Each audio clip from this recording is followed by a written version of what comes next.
Disclaimer: the views and opinions expressed in this episode are those of the guests and do not necessarily reflect the official policy or position of USA Global TV and Radio. The content presented is for informational purposes only and is intended to foster open discussion and debate. Viewer discretion is advised. USA Global TV and Radio does not endorse any particular viewpoint and encourages viewers to seek out additional information and perspectives. Saving America with Dr. David D. Schein.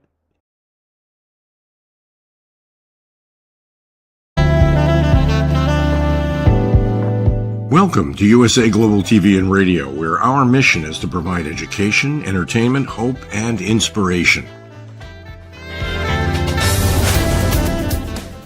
USA Global TV and Radio connects you with experts and audiences all around the world every single day to help you succeed in business and to live a richer life. Visit us at usaglobaltv.com to learn about career and life-changing training and mentoring programs like the Listening Mentor. Subscribe to our newsletter to stay informed about our special programs and offers. Discover how you can become a guest on one of our shows or a host or producer of a USA Global TV and Radio show of your very own. That's USA Global TV and Radio, where the doctor is always in.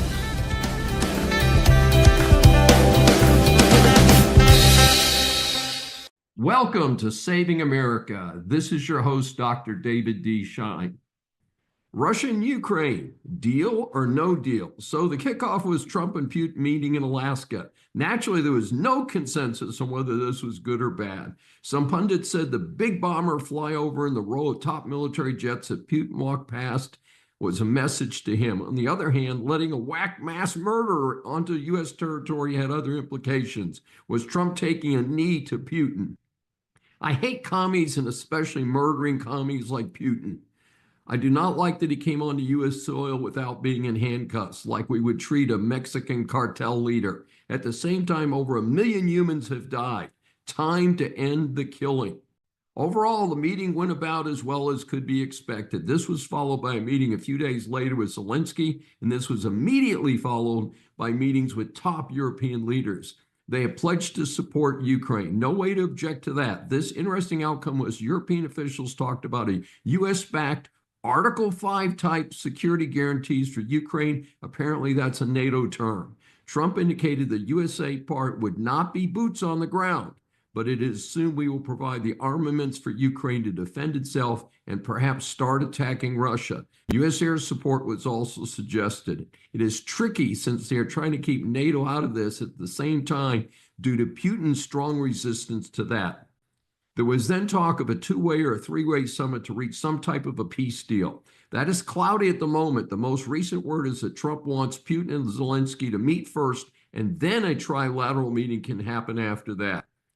There are massive issues here. I hate to see Putin get 1 foot of Ukrainian land, but the likelihood is that this is not going to be the deal. I do not think Putin can block endlessly Ukraine joining the rest of Europe.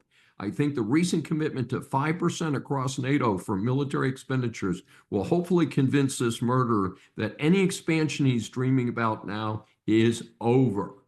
China continues its threat to civilization because much of the slopstream media soft pedals or ignores the human rights and privacy violations by the CCP. I feel part of Saving America's mission is to help keep its repression and violations on the front page. I credit Epoch Times, which is working with its partner NTD News, continuing to keep the focus on the plot to destroy civilization by the CCP. A new international human rights report by the U.S. State Department detailed the global repression by the CCP.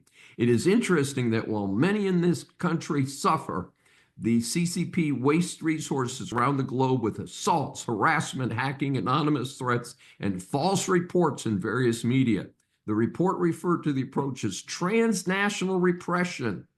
Those who tuned in know that ethnic Uyghurs, spiritual practitioners like Falun Gong, Chinese dissidents, foreign journalists, and Chinese students and faculty members studying outside China are all targets. The report describes the CCP's actions as some of the most comprehensive campaign ever known. Highlighted was Xi's visit to San Francisco for the Asian Pacific Economic Cooperation Summit in late 2023. Reports are that protesters arranged through CCP repression programs attacked pro-democracy activists with flagpoles and chemical spray. In the report, it tells the story of a former CCP undercover agent who defected to Australia after 15 years. He revealed in 2024 to the Epoch Times how he was, quoting from the article, sent after a Thailand-based Falun Gong practitioner who had fled China to escape the CCP's persecution of his faith. The handler, in assigning him the job, gave him photos showing the name and location of the target's apartment, as well as several photos of the man and his family, some of which had not been on social media. Note that Xi and the CCP are so crazy they're going after Falun Gong, which is a group that advocates meditation. Folks, I always talk about meditation because I have two speeds, fast and sleeping. I can't meditate, I go to sleep. Anyway, not sure why the CCP sees a group that would meditate as a problem.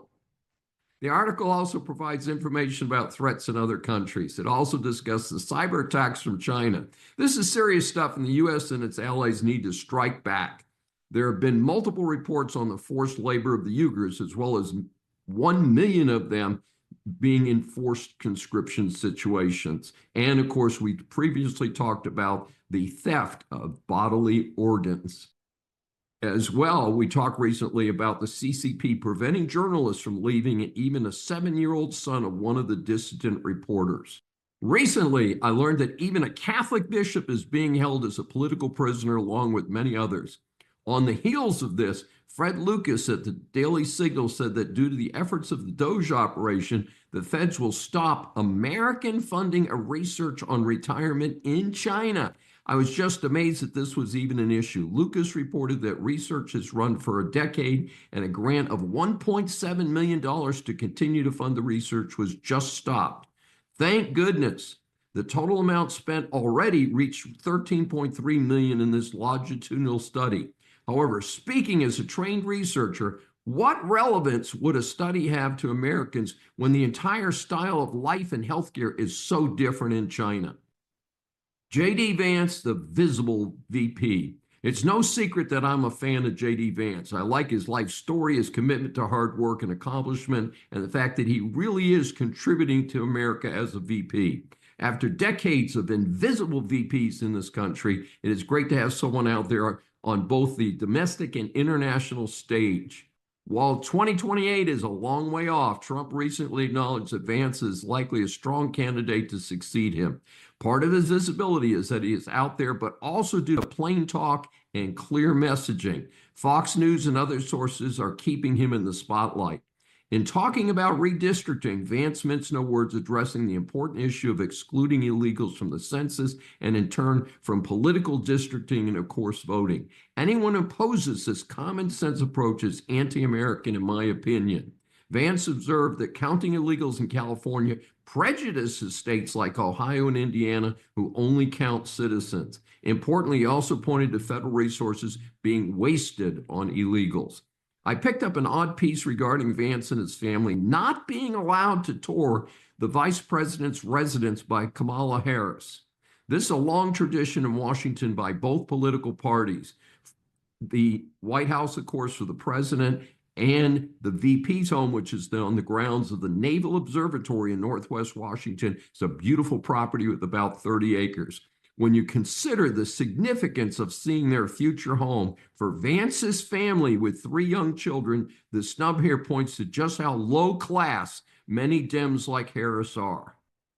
Gavin No Sense continues to prove he's a fool.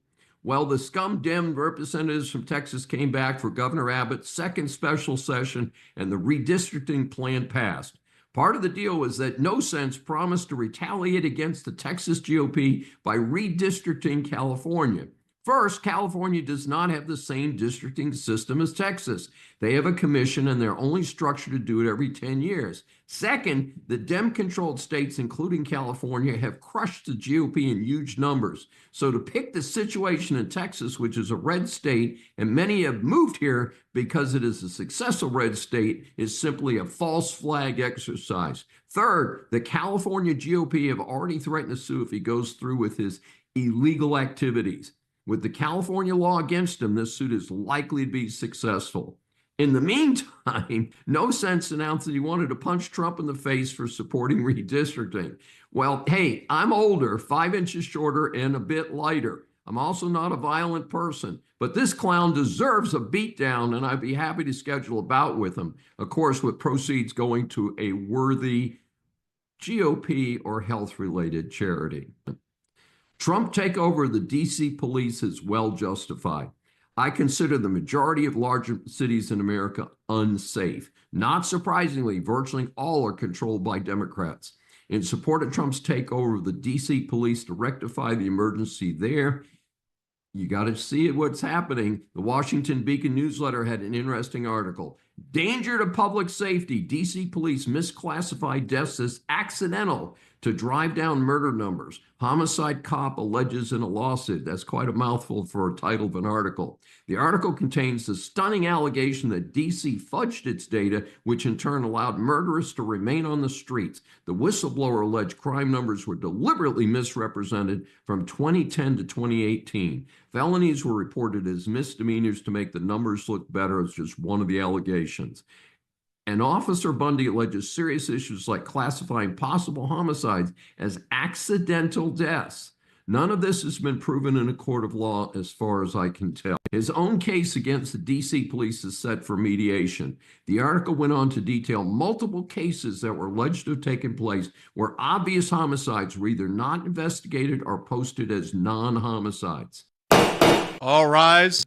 Our series Interviews for Saving America establishes that the world is full of interesting people. Once you hear from our next guest, I'm sure that you will agree that she deserves the moniker of interesting person. Saving America welcomes Grace Stark, who is the editor-in-chief of Natural Womanhood, the magazine of fertility awareness and women's health, and host of the Natural Womanhood podcast.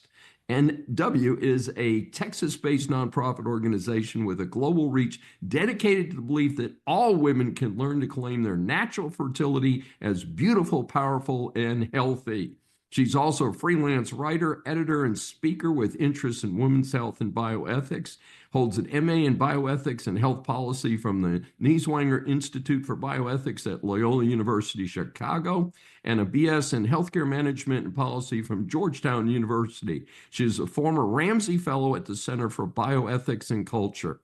She's also a former Robert Novak Journalism Fellowship recipient. To date, her work has been featured in Newsweek, Human Life Review, National Review, the National Catholic Register, The Federalist, and the Daily Signal, among others. Earlier in her career, she worked for the Food and Drug Administration and the Department of Veterans Affairs. We welcome Grace Stark for her first appearance on Saving America. Thank you so much for having me. I really appreciate it. Well, we're delighted to be able to get you scheduled in here. And as you know, we ask 3 questions. And our first one is, this is it. We talked briefly before we started recording. Many couples seem to be facing fertility issues today. Is it more common, or are we just becoming more aware of it as a society? I think maybe a little bit of both. I think it's important to have a historical perspective. Generally, when famines happened, fertility wasn't very high either. But we do see kind of an increased awareness and maybe even increased issues with getting pregnant. We know that sperm counts are down. There's all these kind of like headlines about how it's taking couples longer to get pregnant. Miscarriages seem to be more common. It is hard to parse out. Do we just know more versus is it actually harder to get pregnant? And I think kind of the big bogeyman really is that people are trying to get pregnant a lot later in life than we were, a few generations ago. And we do know that especially for women, fertility does start to decline in the late 30s and early 40s. And we're not seeing women getting married until, early to mid 30s and starting to try a lot later. And so that's definitely part of it too.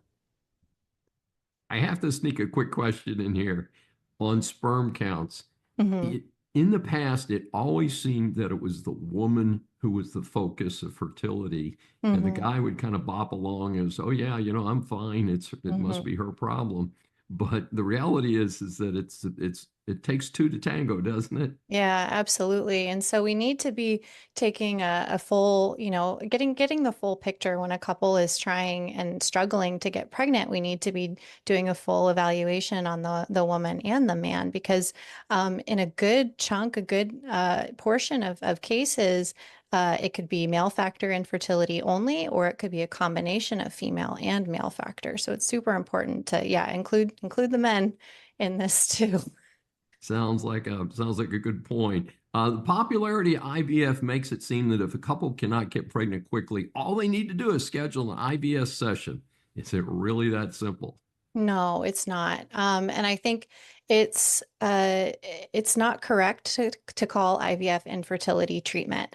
I know that makes people bristle. So let me explain, please, before you turn me off. Um, IVF is a workaround for infertility. So if you have issues with your fallopian tubes to where, conception can't happen because sperm can't get through to fertilize an egg. IVF can work around those issues. It can also work around some issues with, low sperm count and low motility and that sort of thing because they can select the ideal sperm. But it's not actually getting to the root cause of why you have issues with your tubes, just for one example, or why you have low sperm count. And that's a real problem for a few reasons because because people aren't actually getting healthier for undergoing IVF. In a lot of instances, you're becoming less healthy for undergoing IVF because, especially for women, it involves a lot of injections of hormones so that they can retrieve eggs and kind of line up your cycle with when you're going to have an embryo implanted and that sort of thing. And so those wreak havoc on women's physical and mental health. And so we're not getting women healthier. In fact, we might actually be getting them unhealthier for having them undergo IVF. And none of it is actually addressing the root cause of why you're not getting pregnant because fertile, healthy, adult bodies should be getting pregnant from having unprotected sex. And if that's not happening, then we need to really dig down into why, because everything in our bodies is oriented towards procreation. So that's a real sign that something is wrong, and we're doing a real disservice to couples and especially to women by not digging in and figuring out why aren't you getting pregnant. Well, and one other thing that you didn't happen to mention, but isn't IVF a very expensive procedure? Yes, absolutely. And that's the other thing too, is we're having couples take out, second mortgages on their homes in some cases. And it's not a guarantee. You could spend 20, 30, 40, $50,000 on multiple cycles of IVF and still not go home with a baby in your arms. And so it's, I think on average still, it takes, 3 cycles to be successful, depending on your age. If you're younger than 35, maybe not so many, maybe only 2 cycles, but still, we're talking at between like $30,000 a pop here. We're not talking small change, and that can be really, really hard on a couple who's already dealing with just kind of the emotional. Costs of infertility. I mean, I myself, my husband and I experienced it. It's not something you'd wish on anyone in your life. And then on top of it, we're putting financial strain on top of all of that. And then the health and hormonal strain of the procedure itself for the woman. So it's just this recipe for a lot of stress all the way around. And again, we're not actually treating infertility at the end of the day with any of it. It's a pretty fascinating cycle. So let's focus on what your organization does. What are the key features of the natural womanhood approach to fertility? What, kind of give us the steps here. Sure. So Natural Womanhood was founded because we believe that all women can learn to claim their natural fertility is beautiful, powerful, and healthy. So it's really critical to teach women how to read the signs of their body. So we call the female menstrual cycle the fifth vital sign because just like your heartbeat tells us something about your overall health, your cycle actually tells us a lot about your overall health as a woman. And so when we teach women how to read their cycle, how to track the different biomarkers that help us know what's going on in your cycle at what time, that in the hands of a knowledgeable healthcare professional is like as powerful as an EKG is in the hands of a cardiologist. It's very similar in that it gives us this snapshot of what's going on with your health and especially your reproductive health. And so we really promote natural women learning how to read their natural fertility through a fertility awareness method. And then if you're struggling with painful periods or heavy periods or infertility, any of those things, you can go to a doctor who's trained in restorative reproductive medicine who can read your charts, talk to you about your symptoms, do some targeted blood draws and imaging studies and some different things, and really get to the root of what's going on with your reproductive health. And that's super powerful because it can help you get healthier, it can help regulate your cycle, and it can actually help you get pregnant in a lot of cases too, if that's desired as well. Yeah, some very powerful things there. And with regard to that, is there an index of doctors? Because I think that a lot of us have become accustomed, and again, I haven't confronted this personally, but where the doctors seem to say, "Oh, well, if you can't get pregnant, just keep trying." Yeah. So it seems that you're making reference to some doctors who are maybe more affirmative about focusing on infertility. Yep. Does your organization have an index of doctors that are committed to this? Yeah, you can go to naturalwomanhood.org, get help, and then find a doctor.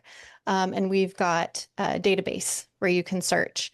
And there's also lists of different medical organizations, professional organizations that specialize in restorative reproductive medicine.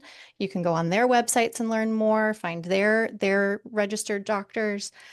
So yeah, it's more available than it ever has been, and that's really fantastic, but it's still a very small field. So you do kind of need to know where to look. And naturalwomanhood.org is a great resource for that.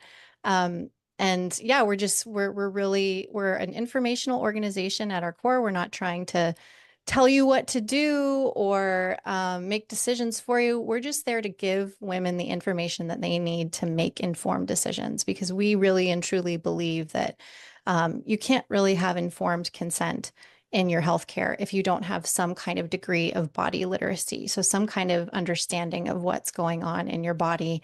So again, that's where the twofold learn to chart your cycles and find a doctor who appreciates that information for just how powerful it is. You touched on an important issue earlier about the timing of life today. Is that more women than men are graduating from college, which means more women have careers and professional lives. And a lot of times that results in the career decision to delay having babies. Is there a particular marker you'd say to the women in our audience? Hey, if you're approaching this age, you really need to start thinking about checking in for that first time because it might get harder later. I think in general, I mean, we have a program called Period Genius at Natural Womanhood that we developed that teaches girls. It's targeted for girls from 8 to 12 to learn how to pay attention to their cycle and start to kind of understand what cycle tracking is, so that they have that good body literacy as they get older. So I think you're never too young and you're never too old to start learning how to read the signs of your body and the signs of your cycle. If you're someone who's, hasn't found the right person yet and you're on a career path, you will be really well served by learning to chart your cycle. And if there are issues that you're having, if you've been struggling with painful periods, if you've been struggling with heavy periods, if you've had really bad hormonal acne or headaches, those are all signs that there's something off with your hormonal balance in your cycle, and you would do very well to take care of it now, even before there's a man in the picture, because you're doing it to take care of your health, yes, and then also to protect and preserve your future fertility. So if you stay healthy now, we don't need to be doing these crazy like egg freezing. The ART industry is really pushing egg freezing on young women. They're fear mongering, and exactly for these reasons that, oh, you're not going to find anybody until you're in your 30s because you're focusing on your career right now. So let's just freeze your eggs and then you won't have to worry about any of that. It's so wrong. It's so false. Egg freezing might actually damage your fertility because of all the drugs they pump you full of to be able to release 20 eggs at a time, which no woman's body was ever meant to do naturally. And so they fear monger, and they're getting women to do this. And it's so that they can guarantee more IVF clients down the road. I mean, just they're profiting off of fear. This just like general sense of fear that women have about their fertility, when really the best thing a woman could do would be to learn her cycle, chart her cycle, find a great doctor trained in restorative reproductive medicine who can get to the bottom of any issues with your health early on, so that you can develop those good habits and that good body literacy, so that when the time's right, you can hopefully get pregnant with ease. Yes, and I've heard one thing related to part of that is that if you have a baby prior to age 40, that is easier to get pregnant and maybe have another baby after 40. And these are for the women that have really waited to the age 38 or 39 and said, hey, it's time to do that. Yeah, I don't know any data around that, but definitely like anecdotally, I see friends who have been having babies, starting in their 20s and through their 30s, who are still able to have babies if they want into their very early 40s. So there does seem to be something there that like the earlier you start, like the more longevity you get out of your fertility lifespan. It'd be interesting to look into the data around that. Actually, I haven't either, but I definitely know, like anecdotally, that speaks very true of the women that I know who are still having babies into their early 40s. Well, like I stay tuned into this stuff. Of course, I'm not a medical doctor. I'm a PhD. Me neither. But I I pay attention to a lot of, reports and things like that. So all that. Great start. Been great having you. Tell our audience one more time how they get more information about you and your important work.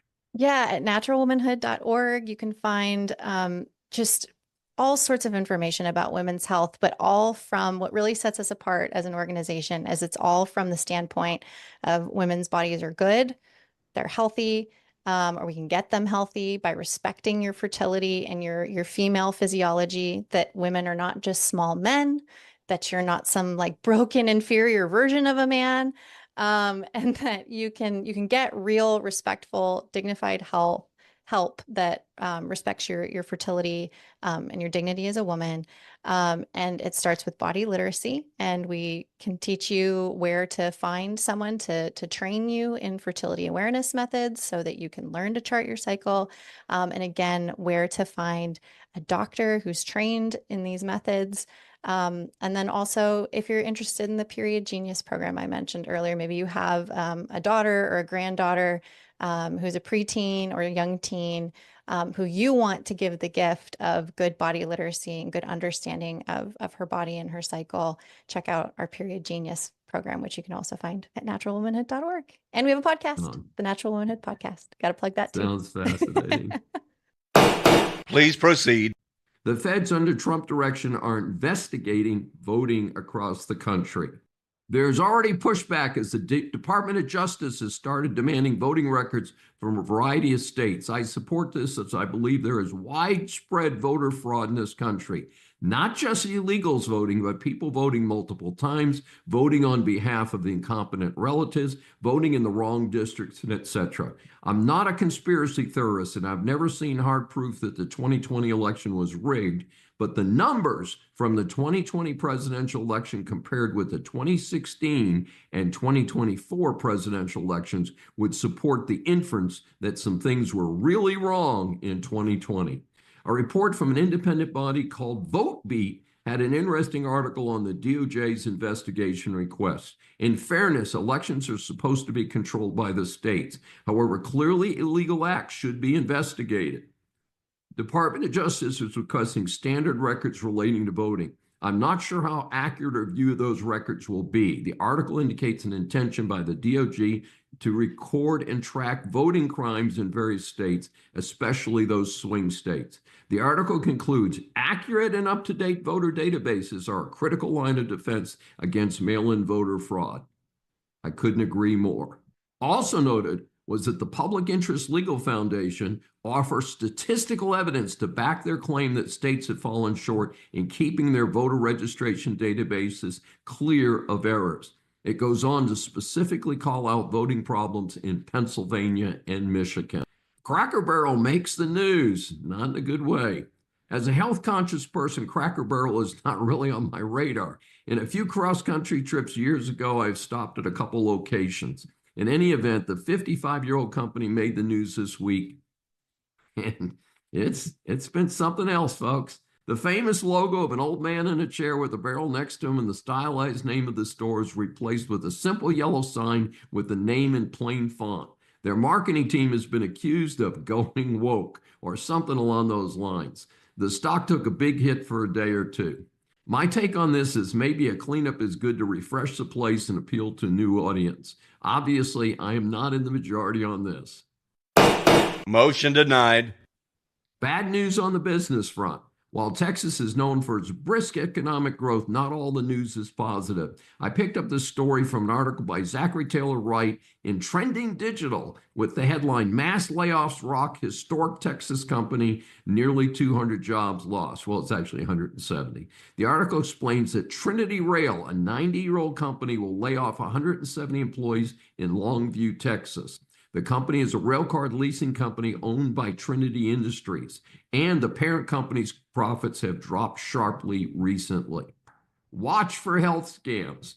As we age, many of us are increasingly concerned about our health. Unfortunately, that makes us more exposed to scams taking advantage of that fact.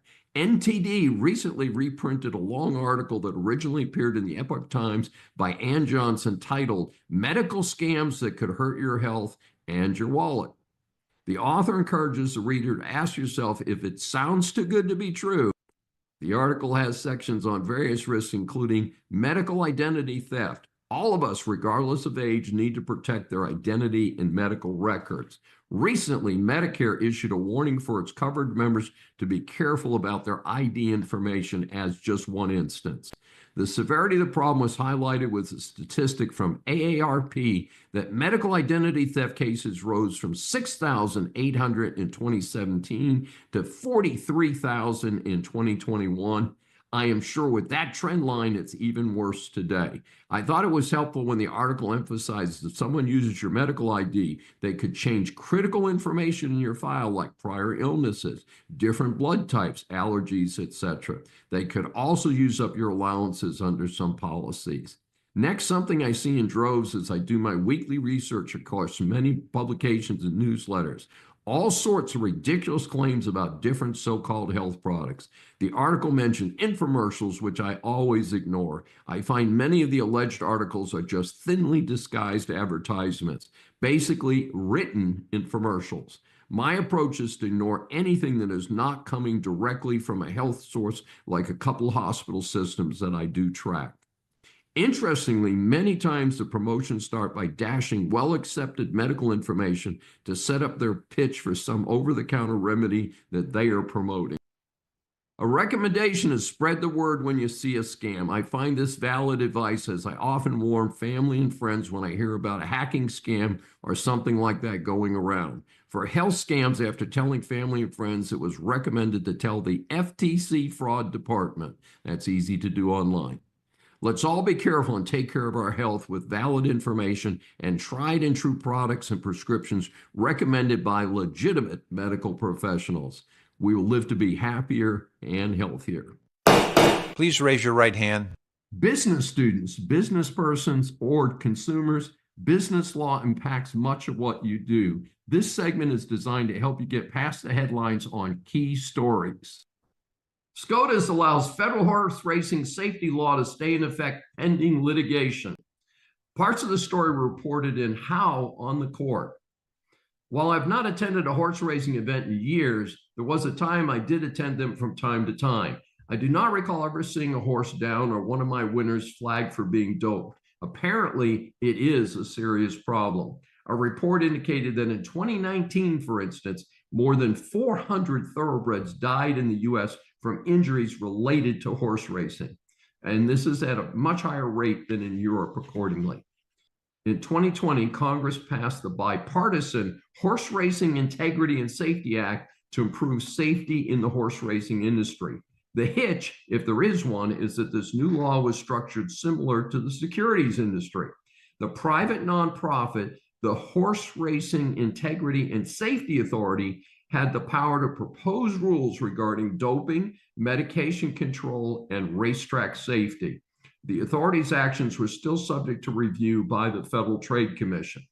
On the other side, the National Horsemen's Benevolent and Protective Association, a trade group of thoroughbred racehorse owners and trainers, went to federal court in 2021 to stop the law. The Fifth Circuit Court of Appeals ruled that the provisions of the law giving the authority the power to make rules were unconstitutional under a theory known as the private non-delegation doctrine. This is based on the concept that the government cannot delegate its powers to private entities. The authority then appealed to SCOTUS to request that its power to regulate stay in place pending the trial on the merits. It argued that more horses might die without the protection of this law. The Supreme Court recently ruled to allow the regulations to remain in place while the challenge works its way through the court system. Objection, Your Honor. SCOTUS blocks Trump from holding off certain U.S. aid payments. It was a tight 5-4 decision, but I do support this limited ruling. To be clear, the $2 billion is a boatload of money, but this is for payments for services and goods that have already been delivered. We can debate for the future if America will make such commitments going forward. Note that I, along with most Americans, support medical aid, clean water, and food for distressed communities around the globe. But let's be realistic. America is broke, and it's time for others to step in and provide that aid. I also strongly suspect that due to poor administrative practices, much of the so-called humanitarian aid is going to warlords and corporate friends of the Dems and not to the people who really need the aid. May I remind you, you're still under oath. Voice of America, also known as VOA, ends $50 million in contracts. I support the work of Voice of America, bringing American concepts to third world countries to help combat the spread of communism and other terrorist forces.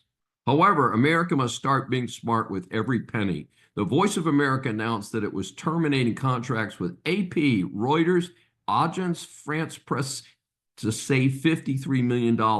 I did not realize that it was paying so much to agencies that do not fully support American values.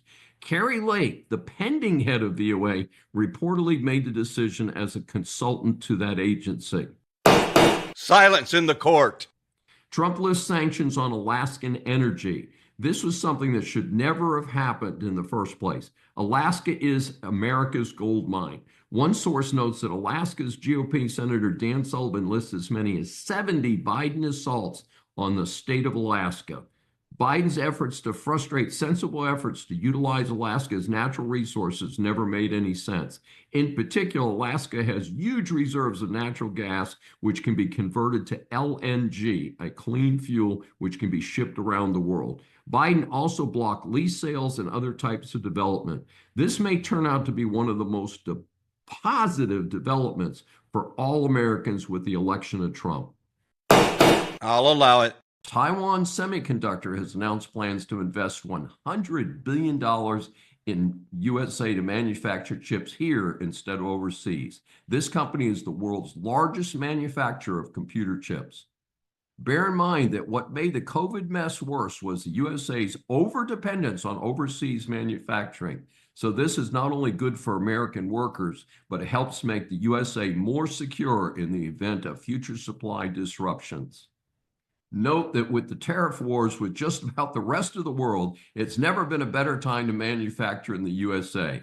Trump announced those threatened tariffs from Mexico, Canada, and China would go into effect, but there's an indication of another delay.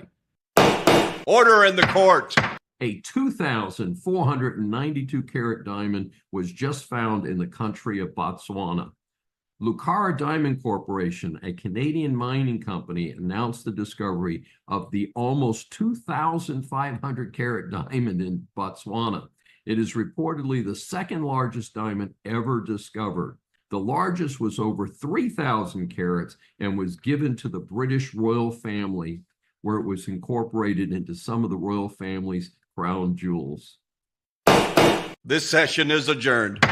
Our series of interviews for Saving America establishes that the world is full of interesting people. And I think when you hear this next interview, you're going to agree that this gentleman, Michael Higson, is indeed one of America's interesting people. We welcome him for his first interview on Saving America.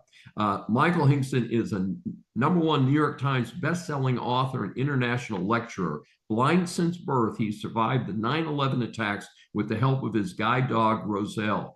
This story of teamwork and his indomitable will to live and thrive is subject of his best-selling book, Thunder Dog. Higson gives hundreds of presentations around the world each year, speaking to high-profile groups such as ExxonMobil, AT&T, and Federal Express, to name just a few. His topics include ethics, the real bottom line, moving beyond diversity to inclusion, preparing your life skills toolbox. Higson is an ambassador for the National Braille Literacy Campaign for the National Federation of the Blind, and also serves as ambassador for the American Humane Association's Hero Dog Awards. In countless TV and radio appearances, feature articles, and speaking engagements, Higson does much more than simply tell his own 9/11 story. He continuously explores the broader lessons of life and experiences. I had to shorten this incredible bio, or I would not have time for the interview itself. This is not my first meeting with Michael. He interviewed me about 2 years ago, and I am delighted to finally have a chance to interview him. We welcome Michael Higson for his first appearance on Saving America.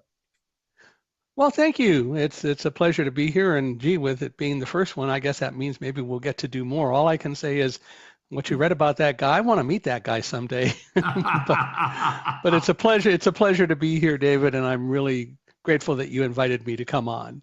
And it's so great to reconnect. And as you know, we ask our guests 3 questions, and our first one is, in your early life, you had to transcend a world that was not as accommodating as it might be today. Please share with the audience how you progressed from being blind at birth through college and into your profession. When I was born, it wasn't known that I was blind. I was born 2 months premature and given a pure oxygen environment, which was the standard thing to do for premature kids. And it had been discovered by a gentleman at the Wilmer Eye Institute in Johns Hopkins that doing the procedure of giving a child pure oxygen environment could cause blindness, but medical science wasn't ready to recognize that. You know, they didn't realize that too much of any good thing is a problem. But the bottom line is, after about being born and living 4 months, my aunt discovered or noticed that I wasn't reacting to sunlight. And when they took me to the hospital to have my eyes examined, they discovered that I was blind. The doctor's response to discovering that was to tell my parents, send him to a home for handicapped children, because no blind child can ever grow up to be a contributor to society, and all he's going to do is take up all the love in your family, and that won't be good for your older son. My parents said, you're wrong. He can grow up to do whatever he wants to do, and we're going to give him that opportunity. And I grew up with that kind of attitude. So I was born in Chicago, traveled around the neighborhood with my my brother and cousins and so on, went to kindergarten in Chicago at the age of 4. And my parents had advocated and worked with other parents of blind children who were born premature, mostly, that that needed to deal with it. And they actually got a kindergarten class set up for for blind kids. And so in kindergarten at the age of 4, I started to learn Braille and learn some other things. And the bottom line is that Then next year we moved to California, and I ended up having to take a second year of kindergarten because credits didn't advance going from Chicago to California that kindergarten is already done. So the other problem is that there were no programs for blind kids where we grew up in the Antelope Valley in Palmdale, California. So until the fourth grade, I didn't have access to Braille books, but my parents took up the slack and helped me with things. My dad taught me how to do algebra even in my head by the time I was 6. And my mother helped with things and so on. And then I was able to, at the age of 8 to 9, going into the fourth grade, the school had several blind children by then, and they hired a woman, Cora Hirschberger, as a resource teacher to help blind kids in the school district. And so that got me Braille books and so on, which was great. And along the way, I kind of developed an interest for science. My father was an electronics electrical engineer. And so I was always interested in radios and stuff like that, and he got me a radio kit and things like that. But the bottom line is that science always interested me. So I joined the Boy Scouts also and did pretty well. I became an Eagle Scout in the Boy Scouts of America, joined the Order of the Arrow, the Honor Society, and became Vigil, which is the highest rank available in the Order of the Arrow. My father and I both got our ham radio licenses when I was 14. He waited until I could get mine so that we could share the hobby. And then at the age of 14, going into high school, I got my first guide dog. I had been just walking around my neighborhood and school and so on without anything, a guide dog or a cane, because no one really taught that stuff. But also I was able to hear well enough to navigate. But going to high school, which was a much larger environment, that was a problem. So we had met someone who helped, I think, and advocated for me to be able to get a guide dog at the age of 14. And I did. I got my first guide dog, Squire, who's a golden retriever, and went through high school, did well there, and then went to college at the University of California at Irvine. Having an interest in science, I enrolled in the physics department. I ended up getting a bachelor's and a master's degree in physics from UC Irvine, a secondary teaching credential. And along the way, I joined the National Federation of the Blind, which is the largest organization of blind consumers in the country, and in fact, the world. And while in the Federation, I was approached in, I think, in 1975 at the National Convention by the president of the Federation. And I can't remember whether it was in 1974 or 75, doesn't matter. But he said, we've developed a relationship with a guy named Ray Kurzweil, who's an inventor. Nowadays, he's very known for things like the singularity concept, when computers and people are going to join forces and the intelligence of the computer can be integrated into the intelligence of a person. But at that time, he had developed technology that would allow a computer to literally read any page of print or typed or both material, omnifont optical character recognition. It didn't exist until Ray and his company came along. So the president said that Ray wasn't getting funding from anyone, and so they decided, Ray decided to approach the Federation. The Federation, after a little bit of skepticism about what he was doing, actually went up, and one of the people from the Federation went and looked at his machine and discovered that it really did read print, because this guy said, I don't care what you read with your machine, with the print you provide, it's got to read what I bring up. Well, it did, and so the Federation developed a program where we actually, with Ray's help, secured funding from private foundations to allow the Federation to purchase 5 of these reading machines and put them around the country for blind people to use in pretty visible public places, like some agencies for the blind, the New York Public Library, the main branch, and other places, the University of Colorado Library. And my involvement was that the president, Dr. Jernigan, asked if I would do the day-to-day operation of the project, which meant going wherever we put machines, teaching people to use them, seeing how they use them, fixing the machines when they broke, and eventually creating at the end of the project a report which would describe the recommendations that we said had to go into the final version of the machine. So in October of 1976, I flew to Boston, never had been to Boston, much less on my own, and began that process and did it until June of 1978, when the project ended, we wrote the recommendations report.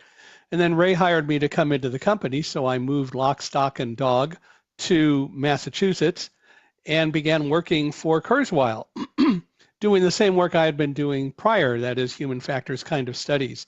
The only problem is that in 1979, in May, I was called into the office of the vice president of marketing. He said, we're having to lay you off. And I said, why? And he said, oh, don't worry. It's not that you're doing a bad job or anything like that. And we'll give you recommendations, but we have hired way too many non-revenue producing people, and we have to get some revenue producers, and we have to lay off some of the people who aren't producing revenue, and you're not really producing revenue, so we're going to have to lay you off. And then he paused and he said, unless you're willing to go into sales.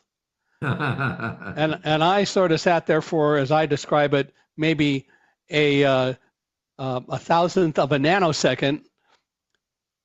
And at that time, thoughts went through my head like, well, the unemployment rate among employable blind people at this point is 70%. That's 70% unemployed, employable blind people. I had moved to Boston, didn't want to have to go into a job search mode. So, as I love to tell people, I lowered my standards and went into sales from science and learned how to sell, took a Dale Carnegie sales course that Kurzweil's company funded, and then began selling not the reading machine for the blind at $50,000 a machine, but a new version of the machine called the Kurzweil data entry machine, which is what they wanted me to sell. And I realized that if they wanted me to sell that, then they must have some real confidence in me. And I was given a sales territory of New England and all of Canada and started selling that machine by the October timeframe of 1979. And so that was when I started truly selling in a professional way. I shouldn't say I started in October because I started selling immediately, but it took a while to, catch up with the whole process. But I did that until 1984, when Kurzweil was purchased by Xerox, and they decided to eliminate all of the salespeople in the data entry machine program because Xerox didn't want the people, they wanted the technology. So then I really did have to go off and find a job. Well, by that time, several things had happened. Kurzweil relocated me back to California as they were working to integrate with Xerox, and I was asked to help integrate the Kurzweil company technology and culture into the West Coast part of Xerox, which I did. So I moved back to California in October of 1981, and in January of 1982, through a friend, I met a woman named Karen Ashurst. Karen was in a wheelchair her whole life, but we hit it off, and the bottom line is in November of 1982, we got married. Mm-hmm. And we were married for 40 years until she passed away in November of 2022.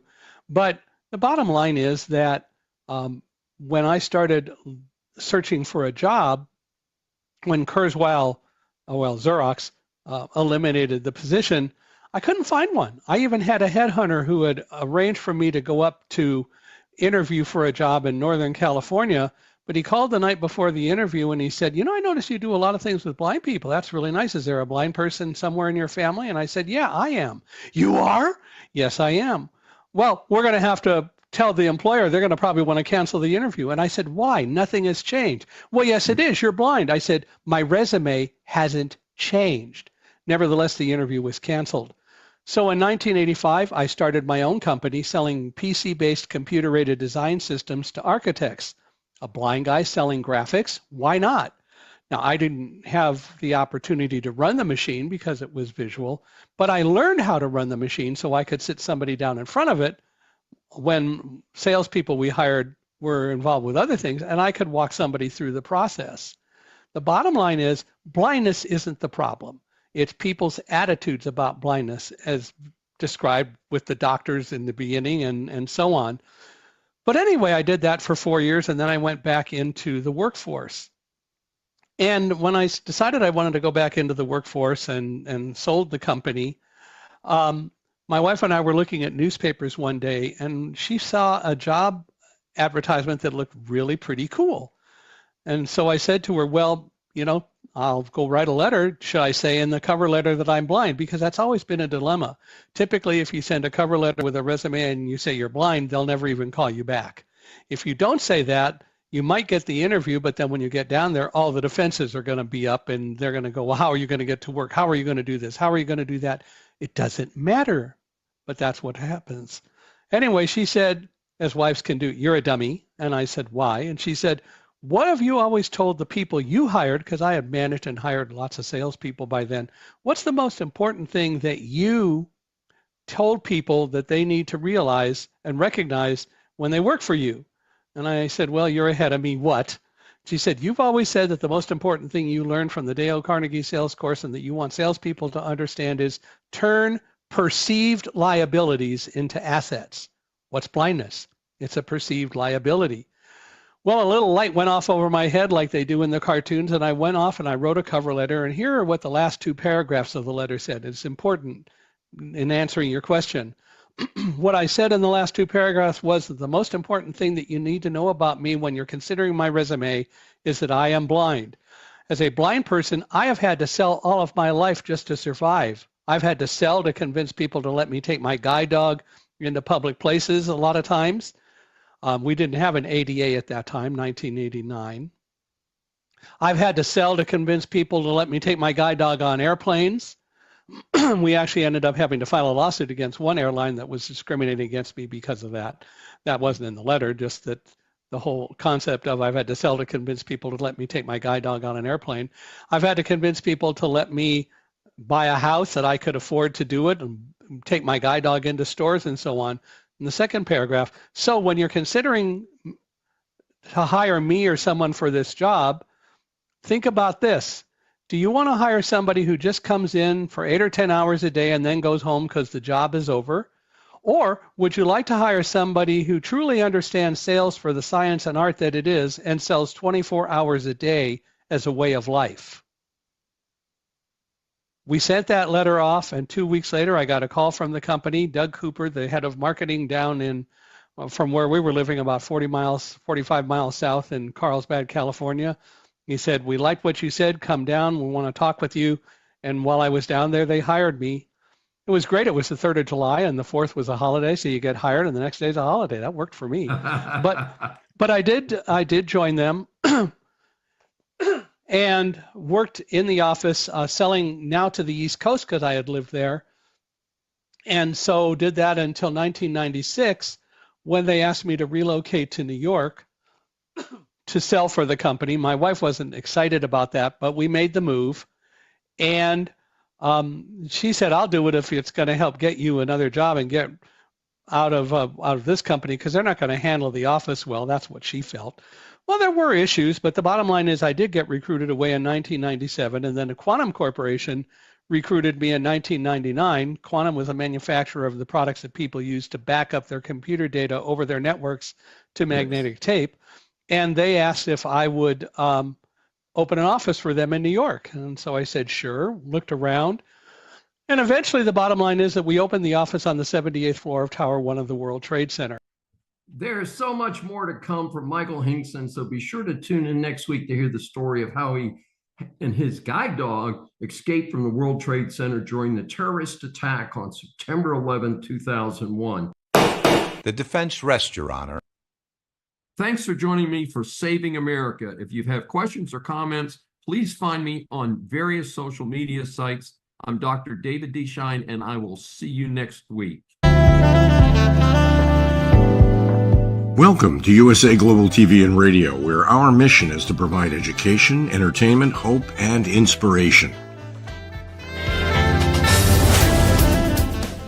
USA Global TV and Radio connects you with experts and audiences all around the world every single day to help you succeed in business and to live a richer life. Visit us at usaglobaltv.com to learn about career and life-changing training and mentoring programs like the Listening Mentor. Subscribe to our newsletter to stay informed about our special programs and offers. Discover how you can become a guest on one of our shows or a host or producer of a USA Global TV and Radio show of your very own. That's USA Global TV and Radio, where the doctor is always in.